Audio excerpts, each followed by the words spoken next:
Indian സ്വാതന്ത്ര്യ സമര കാലഘട്ടത്തിൽ വട്ടമേശ സമ്മേളനത്തിൽ പങ്കെടുക്കാൻ ബ്രിട്ടനിലെത്തിയ മഹാത്മാഗാന്ധിയെ ഓർമ്മിപ്പിക്കുന്ന നീക്കങ്ങളായിരുന്നു ഉക്രൈൻ പ്രസിഡന്റ് വ്ളാഡിമിർ സെലൻസ്കി നടത്തിയത്.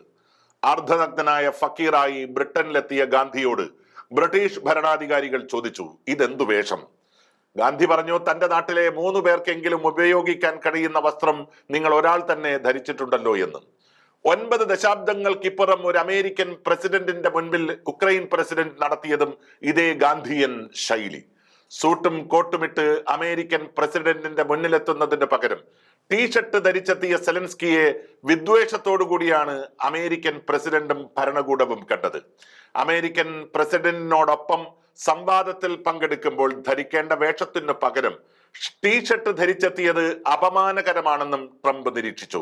എന്നാൽ യുദ്ധം കഴിഞ്ഞതിന് ശേഷം താൻ നല്ല വേഷത്തിലെത്തുമെന്ന മറുപടി നൽകുക വഴി സെലൻസ്കി ഉയർത്തിവിട്ടത് യുക്രൈന്റെ ഇന്നത്തെ ദുരന്ത സങ്കീർണമായിട്ടുള്ള സ്ഥിതിവിശേഷം തന്നെയാണ്.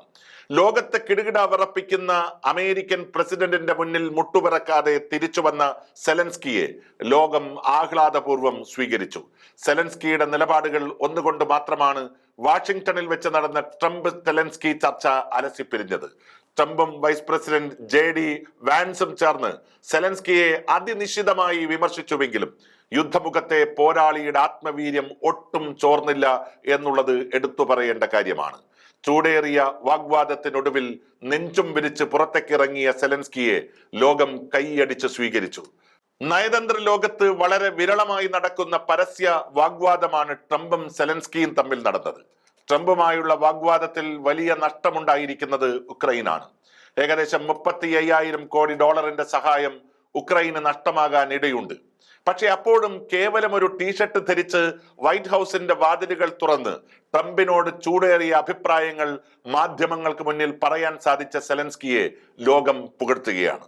സത്യത്തിൽ വലിയ ശക്തിയുള്ള അമേരിക്ക പോലുള്ള രാജ്യങ്ങൾക്ക് മുമ്പിൽ അതേ ശക്തിയോട് തുല്യ ശക്തികളായി നിൽക്കുന്ന ഒട്ടുമിക്ക രാജ്യങ്ങളും മുട്ടുമടക്കാൻ വേണ്ടി ക്യൂ നിൽക്കുന്ന ഒരു ഘട്ടത്തിൽ ഒരു യുദ്ധം വഴി സകലതും തകർന്നുപോയ യുക്രൈന്റെ വീരേതിഹാസമായി നിൽക്കുന്ന സെലൻസ്കി മറ്റൊരു ചരിത്ര പുരുഷനായി ലോകത്തിന്റെ മുമ്പിൽ വാഴുകയാണ്.